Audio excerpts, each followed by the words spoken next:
আল মুমিনু feel মসজিদি কাসসামাকি feel মা ওয়াল মুনাফিকু feel মসজিদি কাল কাসফি ফিত তাইর। মুমিন ব্যক্তি মসজিদে আসলে তেমনিভাবে শান্তি পায়, যেমনিভাবে মাছ যেরকম পানি পেলে খুশি হয়,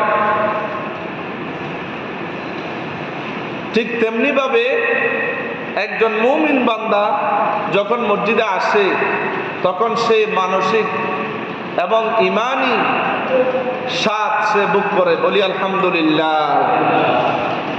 পক্ষান্তরে যারা মুনাফিক, যারা নামাজ পড়ে না, হয়তো মাঝে মাঝে নামাজ পড়লে মানুষকে দেখানোর জন্য পড়ে, ঈদের দিন নামাজ পড়বে, সারা বছর নামাজ পড়ে না, অথবা সারা সপ্তাহ নামাজ পড়ে না, জুমাবারে হয়তো আসে, এগুলি হচ্ছে মুনাফিক, এগুলি হচ্ছে ধোঁকাবাজ। কারণ